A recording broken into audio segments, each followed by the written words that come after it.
Napoleon Hill begins lesson 3 by asserting that success is deeply rooted in a person's belief in themselves. The foundation of all achievement, he writes, lies in self-confidence, a state of mind cultivated by faith in oneself and one's ability to accomplish a definite goal. Hill frames this lesson as a scientifically validated principle derived from over 25 years of research in applied psychology. He warns against skepticism, labeling it the deadly enemy of progress and self-development, urging the reader to engage with the material with an open and practical mindset. The power of belief. You can do it if you believe you can, is the rallying cry of the lesson. Hill asserts that belief is not just a passive emotion, but a proactive force. Those who embrace the principle of self-confidence are better equipped to unlock the mysterious, infinite power within them, what he calls infinite intelligence. He compares thought to the most highly organized form of energy known to man.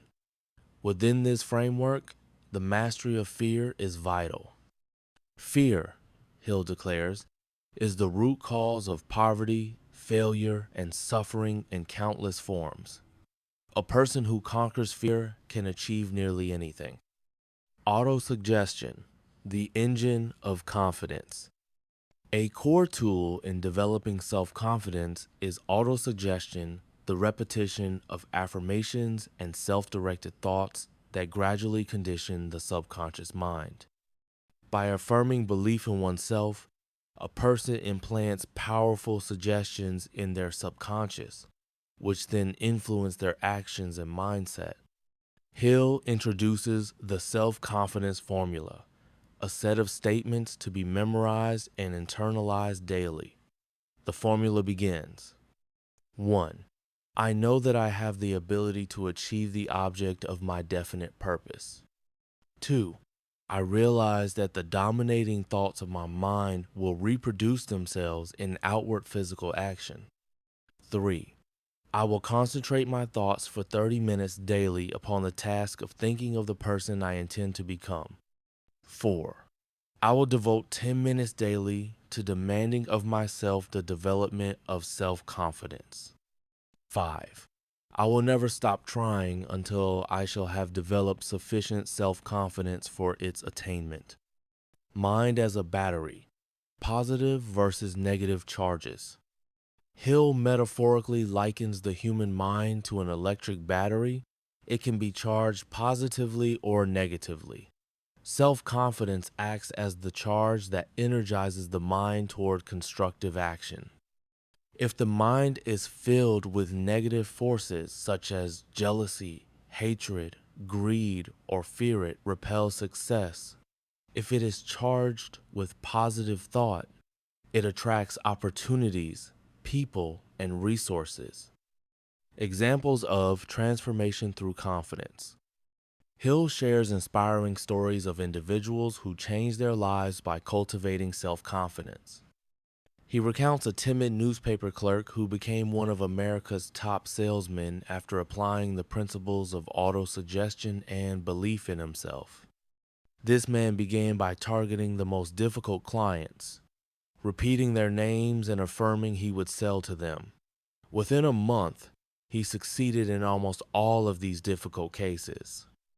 Similarly, Hill describes a woman who was once a struggling school teacher. After reflecting on a self-analysis exercise, she realized the root of her stagnation and went on to become a top advertising copywriter in New York City, earning $10 annually, a substantial sum at the time. The role of habit and repetition. Repetition is the tool that conditions the mind. Hill notes that whatever is repeated through thought will eventually manifest through physical action. Habits, formed by repeated thought and belief, become the motor that drives personal transformation. A key takeaway here is you become what you think about most. If you repeatedly affirm success, your subconscious will accept this belief as reality, and guide your behavior accordingly. Confidence versus egotism. Hill cautions against mistaking self-confidence for egotism. True confidence is grounded in sound knowledge of one's abilities and limitations. It is quiet, demonstrated through action rather than boastfulness. Egotism, by contrast, is rooted in illusion and bravadoit repels rather than attracts opportunity. He emphasizes self-praise is never a proper measure of self-reliance. Mental telepathy and influence. A fascinating idea Hill explores is that of mental telepathy, subconscious communication of one's belief and attitude to others. When you genuinely believe in yourself, others tune in to your confidence. This creates a magnetic force that draws support, cooperation, and opportunity. Confidence, he explains, is contagious. It inspires others and strengthens the individual who possesses it. Self-confidence in sales and leadership. Salesmanship is highlighted as the ultimate testing ground for self-confidence. A confident salesperson inspires trust and can transmit belief in the product they are selling. Hill underscores that confidence is felt in one's voice, seen in their posture, and evident in their persistence. The principle extends to leadership. People naturally gravitate toward leaders who display quiet assurance, determination, and unwavering faith in their mission. Overcoming imaginary illness and fear. Hill references studies from physicians showing that many people suffer from hypochondria, imaginary illnesses rooted in fear. Autosuggestion, he argues, not only builds confidence but can be used to reverse destructive mental patterns that lead to anxiety and even physical illness.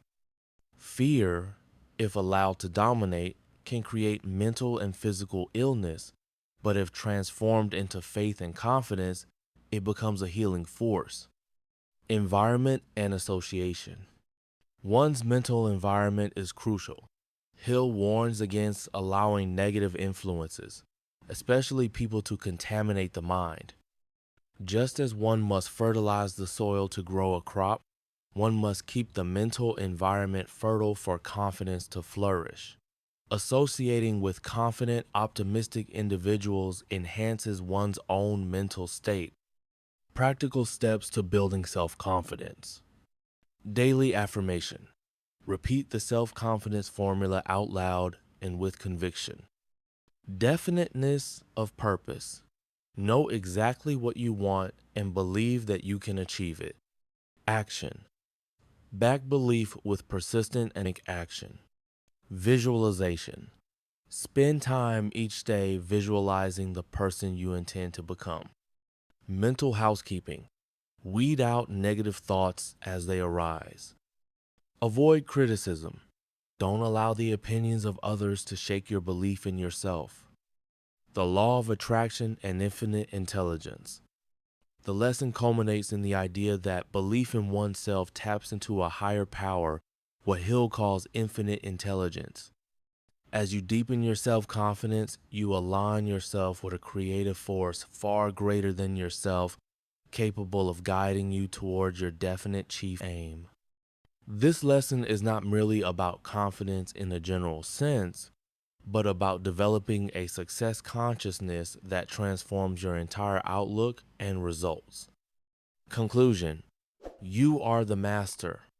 Hill closes Lesson 3 by urging the reader to take full responsibility for their success. External conditions do not define one's outcome, internal belief does. The power to achieve is already within, waiting only for the spark of self-confidence to unleash it. Self-confidence, Hill teaches, is not a gift. It is a skill, one that can be built, strengthened, and mastered by anyone willing to do the inner work.